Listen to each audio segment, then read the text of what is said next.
did the Biden administration actually use the Department of Justice to secretly surveil its political opponents in the U.S. Senate? And did Congress just turn around and slap a $500,000 fine on the DOJ for every single alleged violation? Okay, let's try to unpack this because, wow, we've all been watching the chaos around getting the government funded recently. A massive legislative package finally passed. But buried deep inside that spending bill, specifically in the part funding Congress itself, there's this provision that has just ignited a political and, frankly, a legal firestorm. People are calling it everything from a crucial defense against government overreach to, well, blatantly corrupt self-dealing. So quite the range. Yeah, and here's where it gets really interesting. This is the core of the drama you really need to grasp. This new provision, it was pushed primarily by Senate Majority Leader John Thune. And what it does is create a very clear, very painful, financially punitive consequence for the executive branch. It specifically grants what's called a private right of action. Basically, it allows senators whose private communications, data, phone logs, that sort of thing, was secretly sought by the DOJ to sue the federal government directly. And the penalty, it's huge, a minimum of $500,000 for each violation, payable to the senator. Wow, $500,000. Yeah. Guaranteed. Just for requesting a senator's data without proper notification first. That sounds staggering. It is. And this isn't just about setting rules for the future, Not at all. This measure is a direct, retroactive defense. It's specifically aimed at actions taken back in 2023 by Special Counsel Jack Smith. His team, as part of the Jan 6 probe, which apparently had the codename Arctic Frost, allegedly subpoenaed the phone records, the communications data of at least 8 sitting Republican senators. So this provision is designed to deliver a massive financial punch back at the federal government for things that, well, they argue already happened. Okay, so what does this all mean for you listening? The core issue here is this really serious allegation of weaponization, using federal law enforcement against political opponents. And not just any opponents, but members of a co-equal branch of government. So our mission today is to examine what exactly triggered this reaction, why Congress felt it had to legislate such an aggressive financial defense mechanism, and what this really explosive move means for the delicate balance of power in Washington. This feels like Congress drawing a line in the sand, basically saying, investigate us improperly and you will pay. Let's start then with the event that seemed to cause this whole thing, the Special Counsel investigation. Tell us a bit more about Arctic Frost and, who was targeted. Right. So the operation itself was part of the broader investigation into events surrounding January 6th. The FBI, working under Special Counsel Jack Smith's direction, obtained electronic communication logs, we're talking metadata mostly, call logs, that kind of thing, from Republican senators. Critically, without their knowledge. And we know from the public record now, the senators involved only found out their data had been seized much, much later. That delay, that secrecy, is really central to their claim of abuse. And the targeted individuals, they include some pretty prominent critics of the administration, people like Marsha Blackburn, Lindsey Graham, Josh Hawley, and 5 others.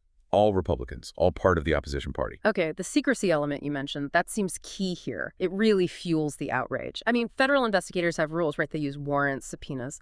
How are they able to keep this completely hidden from the Senate offices involved? That gets right to the heart of the procedural argument, and it's pretty concerning from their perspective.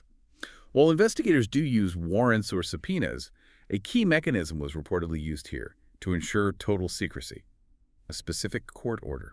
Reports indicate it came from Chief Judge James Boasberg, and this order apparently precluded the phone providers, AT&T, Verizon, T-Mobile, from telling the targeted Senate offices that their data was being handed over. So wait, the judicial process itself was used not just to get the data, but to deliberately keep elected officials in the dark about being investigated.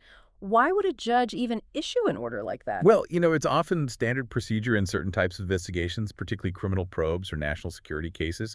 The logic is that notification could genuinely compromise the investigation. If the targets were suspected members of a drug cartel or maybe foreign spies, you wouldn't want to tip them off. Okay, that makes sense in some contexts.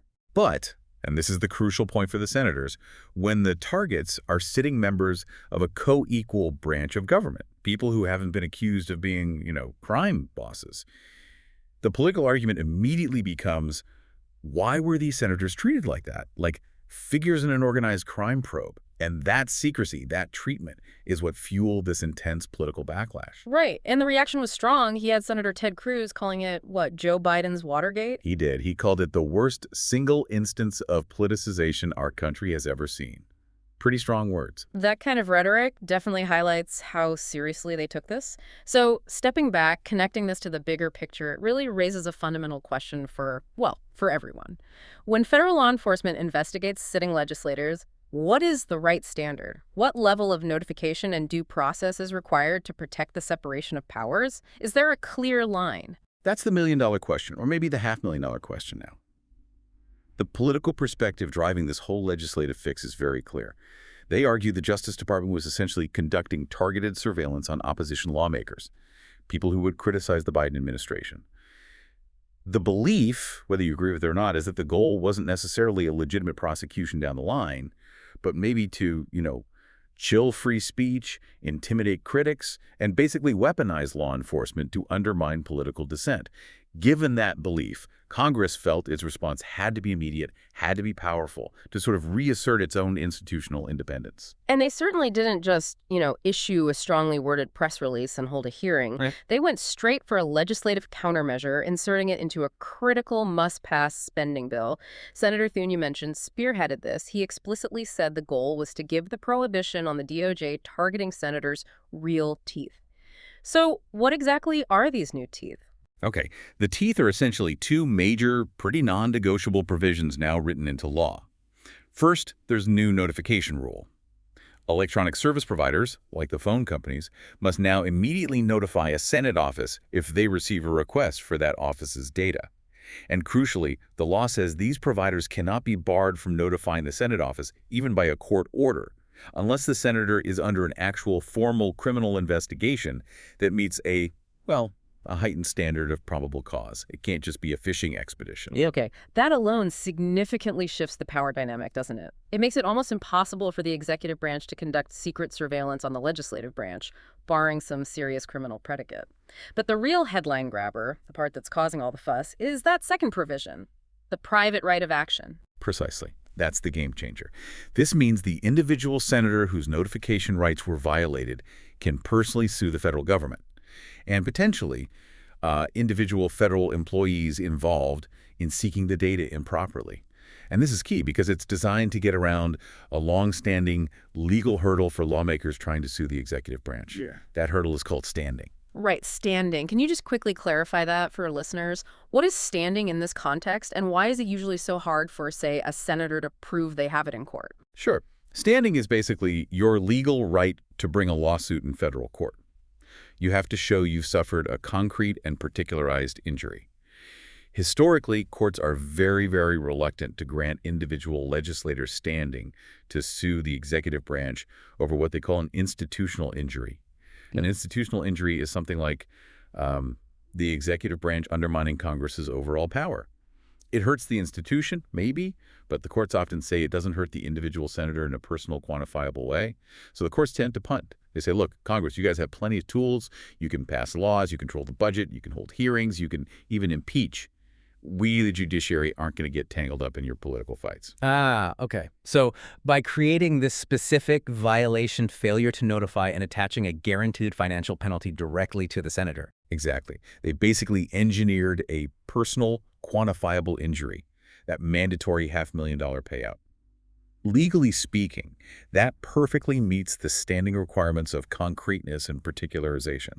It gets around the old judicial reluctance. It ensures that investigators, maybe even individual agents or prosecutors, now face a direct, personal, costly consequence if they overreach into the legislative domain without following these strict new rules. It's an institutional defense, yes, but it's financed through a personal right to sue and collect. And the retroactivity clause you mentioned earlier, that feels like the ultimate legislative dagger aimed right at the heart of the existing Arctic frost investigation, applying this back to January 1st, 2022. It's absolutely the specific targeting mechanism. The message couldn't be clearer. We are not just changing the rules moving forward. We're creating a remedy, a financial penalty, for the specific actions we believe have already occurred. It's a powerful, legally binding statement from Congress saying, essentially, we will not tolerate being treated like potential criminals simply for opposing the executive branch's policies or actions. And this whole controversy really underscores the intensity of the separation of powers struggle that seems to be constantly simmering and sometimes boiling over in Washington. You've got Judiciary Committee Republicans, people like Chuck Grassley, Jim Jordan, publicly demanding answers from Jack Smith. It highlights how the legislative branch is using its core power, the power of the purse through appropriations, and now shaping the judiciary's role with these new rights of action to push back hard. Absolutely. What really stands out here is that this fight, it isn't just about privacy, though that's part of it. It's fundamentally about legislative independence. It's about self-preservation for Congress as an institution. The courts, as we discussed, have long struggled with where exactly to draw the line in these interbranch disputes. This new law kind of forces the issue. It essentially mandates court entanglement whenever this specific financial violation, the failure to notify leading to the $500 K penalty occurs. It forces the executive branch, the DOJ, the FBI, to proceed with extreme caution. They have to know that the moment they improperly seek a senator's private communications data, they're potentially triggering a guaranteed, very costly lawsuit. So the inclusion of this, let's call it what it is, a $500,000 financial shield for senators, it signals a really significant and frankly aggressive countermove by Congress against the executive branch's investigative authority. It definitely underscores a profound belief, at least among many in the legislature, particularly Republicans right now, that the Justice Department under the current administration has stepped way outside its constitutional lane to target political rivals. And the debate around this is still incredibly intense, as you can imagine. Critics are slamming it. They call this maneuver corrupt, self-serving, basically lawmakers creating a personal compensation pool for themselves, disguised as legal reform. Supporters, on the other hand, argue it's the only kind of defense that's actually powerful enough, that only a significant, painful financial penalty can truly deter partisan abuse of law enforcement powers down the road. Regardless of which side of that argument you fall on, the new law undeniably sets a major precedent. Future investigators, future administrations will have to operate under much greater scrutiny, knowing they face a potential $500,000 personal hit, or at least triggering that payout from the government, for procedural missteps when dealing with congressional communications. That profoundly alters the risk calculation for federal law enforcement. It just does. Okay, so here is a final thought for you, the listener, to maybe mull over. If the legislative branch, Congress, can successfully create a statutory right for its members to sue and receive guaranteed substantial financial compensation when their data is seized, what level of accountability and maybe what kind of guaranteed financial remedy should be legislated for ordinary citizens, for everyday people when their personal data is obtained by a government agency, perhaps under circumstances they feel are unfair or overreaching, but they lack the institutional power Congress has to just write their own protective law, something definitely worth watching.